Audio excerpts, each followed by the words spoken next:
Graças e paz, queridos. Vamos a mais uma aula, nossa 7ª aula do módulo 1. Pastor Sérgio Soares, no nosso curso à distância para pregadores, nosso curso online. E nessa 7ª aula nós vamos falar sobre tópicos.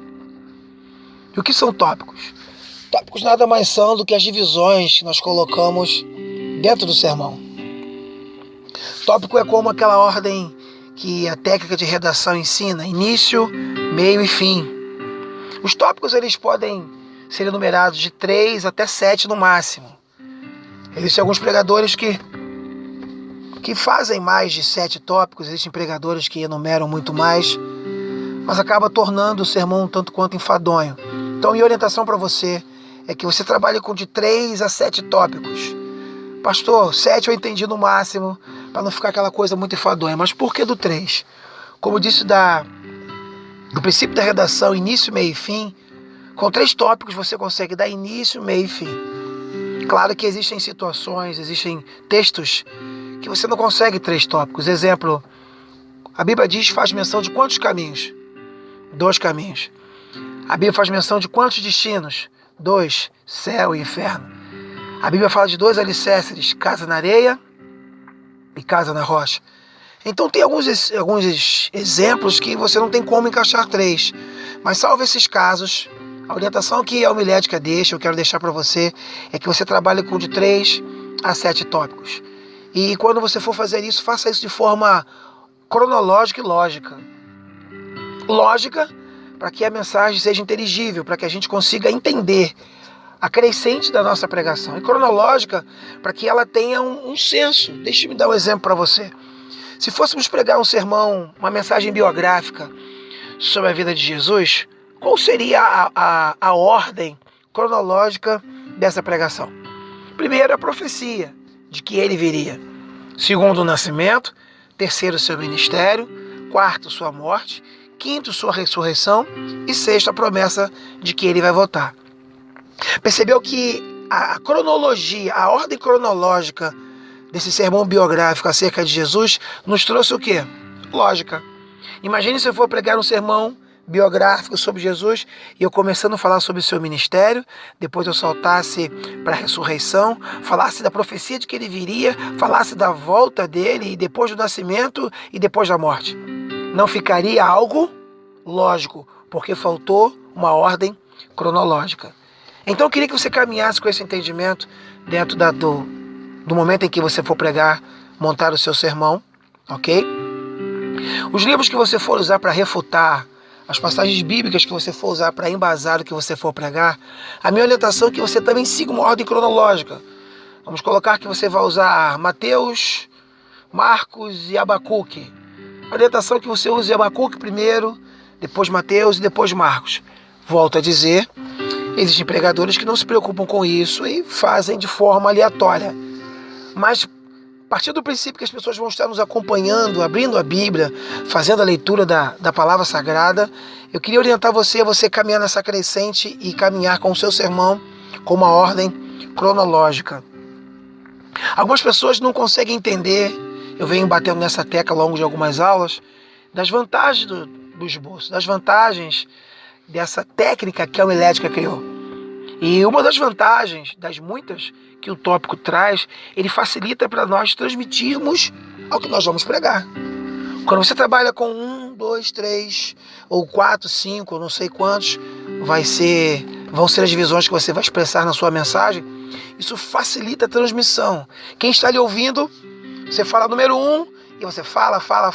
Quando você fala número 2, automaticamente a pessoa encerra a linha de raciocínio que ela vinha desenvolvendo com você ao longo dessa mensagem, e ela parte para o segundo tópico, e depois para o terceiro, e assim sucessivamente. Então isso facilita muito nós transmitirmos a revelação de Deus.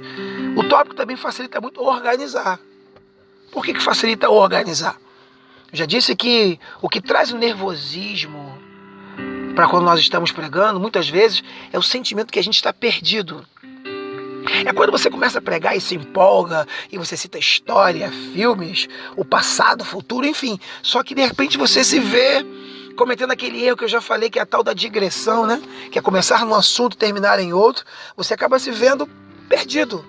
Então, quando você caminha em tópicos, você consegue organizar. Você sabe que, número 1, você vai falar sobre isso. E aí você fala.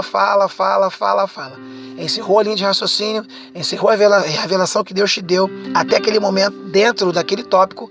Pronto, você vai para o número 2. E aí você continua, depois do número 3 e pronto. Você conseguiu organizar melhor. E uma terceira vantagem, de todas aqui eu gosto mais da questão dos tópicos, é que facilita memorizar. Existem momentos que você precisa memorizar o seu sermão.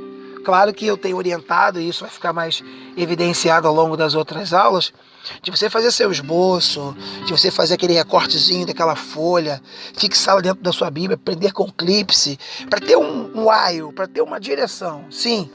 Mas já houveram situações de eu estar pregando e faltar energia elétrica.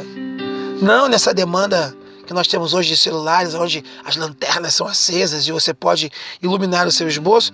Mas eu lembro de um tempo de quando eu estava numa igreja e deveriam ter aproximadamente 100 pessoas, uma igreja muito ampla, e faltou energia. E ficou aquele silêncio fúnebre, e agora como é que vai ser a pregação, o que é que vai ser? E para a glória de Deus, naquele momento, Deus me deu uma revelação acerca disse o Senhor, né? Que haja luz e houve luz. E aí eu preguei sobre a luz elétrica, que é esse benefício maravilhoso que a energia elétrica nos traz, dos benefícios, mas a luz elétrica, caso haja um apagão, ela se vai. Eu falei da luz do sol, que aquece, que ilumina o nosso dia, que colabora na fotossíntese das árvores, enfim. Mas se vier uma nuvem ou se vier um temporal, a luz do sol se apaga. E aí eu falei em terceiro lugar da luz do Espírito Santo, que independente de tempestade, que independente de apagões que muitas pessoas sofrem espiritualmente, essa luz nunca pode se apagar na minha e na tua vida. E foi assim que eu preguei, no meio do escuro. Penso, ao longo dos meus mais de 15 anos pregando, que foi a plateia que mais me deu atenção, um silêncio muito favorável, e eu não tinha um esboço, mas eu tinha a memorização daquilo que eu poderia pregar. Então, ainda que nós caminhemos com o nosso esboço, é muito necessário a memorização. E os tópicos facilitam a nossa memorização, ok? Penso que com esses pontos tenha ficado claro os benefícios da gente trabalhar com tópicos. Mas agora eu quero ilustrar isso através de uma pregação. Quero pregar uma mensagem para você agora, que o tema é Atitudes de quem vai conseguir a vitória. O tema da mensagem é Atitudes de quem vai conseguir a vitória. Salmo 37, versículo 5 diz: entrega o teu caminho ao Senhor, confia nele e o mais ele fará. Queridos, debaixo desse entendimento de atitudes de quem vai alcançar a vitória, eu olho para um tempo onde todos nós queremos conquistar. Eu percebo que a palavra conquista tem sido, o verbo conquistar, tem sido um dos verbos mais conjugados em nossos dias. Afinal de contas, tudo aponta para a conquista. Épocas de Olimpíadas, épocas de Copa do Mundo, o Campeonato Carioca, o Campeonato Brasileiro, enfim, tudo aponta para a conquista. E independente da idade que a pessoa possa ter, mesmo quando é criança, ela sonha em conquistar. Mas aí eu olho à luz da Bíblia, olho para Salmo 37, versículo 5, e fico pensando, o que é que o salmista quer me ensinar? No Salmo 37, versículo 5, quais são as características, quais são as atitudes que eu tenho que tomar para alcançar a minha vitória? E ele diz assim, em primeiro lugar, para alcançar a minha vitória, eu preciso entregar o meu caminho ao Senhor. Não há um outro jeito de alcançar a minha vitória se não for entregando o meu caminho. A Bíblia diz em Gênesis 12, que um belo dia, Abrão, posteriormente Abrão, ele ouve uma voz que fala com ele assim, e disse o Senhor a Abrão, sai da tua terra e da tua parentela para uma terra que eu te mostrarei. Imagina agora se Deus aparecesse para você e dissesse, meu filho, minha filha, sai do emprego que você tem por um negócio próprio que eu te mostrarei. Ou se dissesse para você, meu servo, minha serva, sai dessa casa própria que você tem por uma casa alugada que eu te mostrarei. Você consegue imaginar isso? Você consegue se ver envolvido numa situação dessa? Pois bem, aconteceu com Abrão, homem da Mesopotâmia, de Ur dos Caldeus, que para poder viver a grande promessa que Deus tinha na vida dele, ele precisou entregar o caminho dele, porque largar tudo aquilo que ele havia construído para caminhar naquilo que Deus tinha para a vida dele, só entregando o caminho para o Senhor. Mas em segundo lugar, para alcançar essa conquista que eu tanto desejo, além de entregar o meu caminho para o Senhor, o Salmo 37, versículo 5 diz: entrega o teu caminho ao Senhor e confia nele. É a confiança que nos faz entregar a nossa vida nas mãos de Deus. É a confiança que faz uma jovem sair do seu lar e casar com um homem. É a confiança que o técnico tem num jogador que faz com que ele seja o cara, o homem gol. É a confiança que o técnico tem que ter na disputa de pênalti, na decisão do campeonato mundial de interclubes, colocar aquele jogador para bater o último pênalti, caso a partida vá para os pênaltis. O que faz na cabeça do técnico? Colocar aquele homem para bater o pênalti.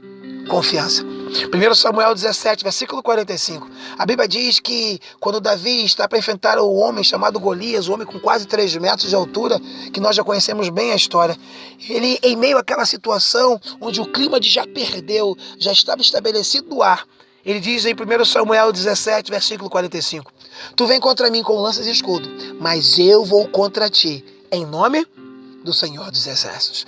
O que havia no coração de Davi? Confiança. A mesma confiança que você precisa ter, que eu preciso ter para alcançar as nossas vitórias.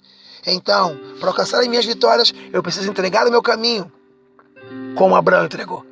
Para alcançar a minha vitória, eu preciso confiar no Senhor, como Davi confiou. E ele diz, entrega o teu caminho ao Senhor. Confia nele e o mais ele fará. Ele fará, está ligado a aguardar. Porque a gente entrega nas mãos de Deus.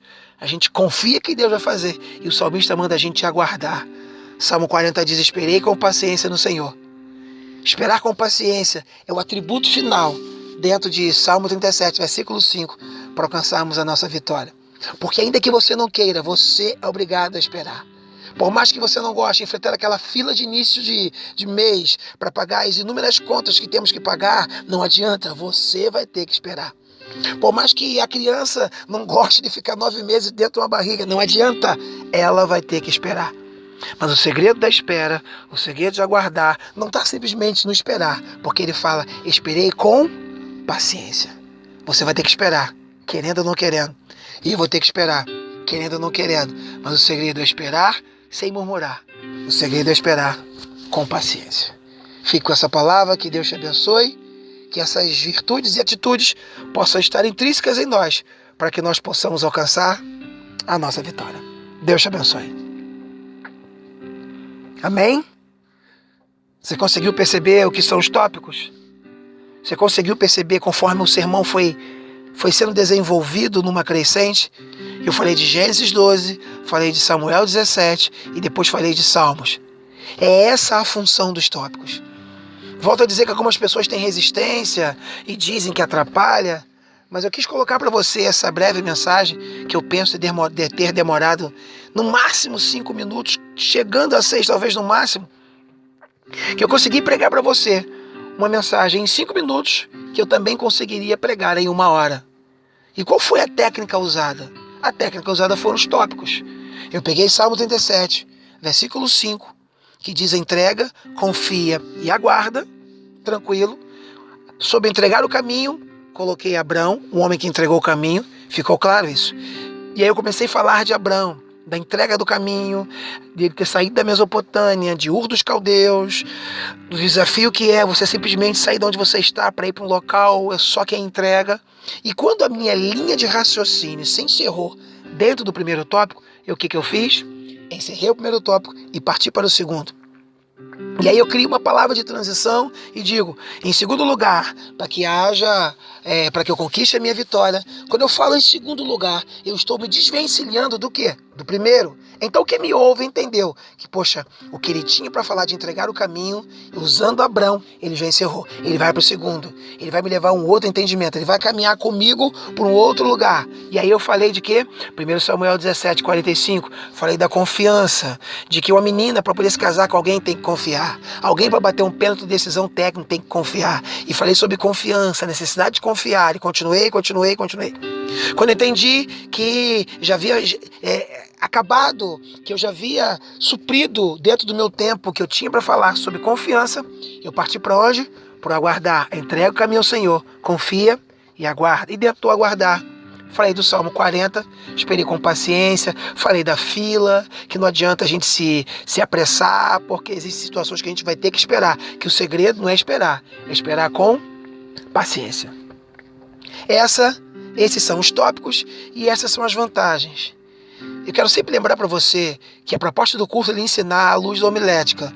Mas se ao final desse curso você quiser continuar sem usar nenhum argumento, nenhum artifício, nenhuma técnica da homilética, Deus vai continuar te usando, Deus vai continuar abençoando, as almas vão continuar se convertendo.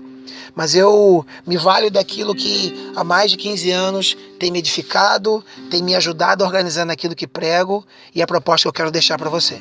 Então fico com essa aula, tópicos, comece a se imaginar, já comece a se programar a pregar em tópicos, porque tudo isso que a gente tem aprendido e ensinado ao longo das aulas vão ser o que vai ser cobrado nas avaliações dos módulos posteriores, ok? Tenha um excelente dia, graça e paz.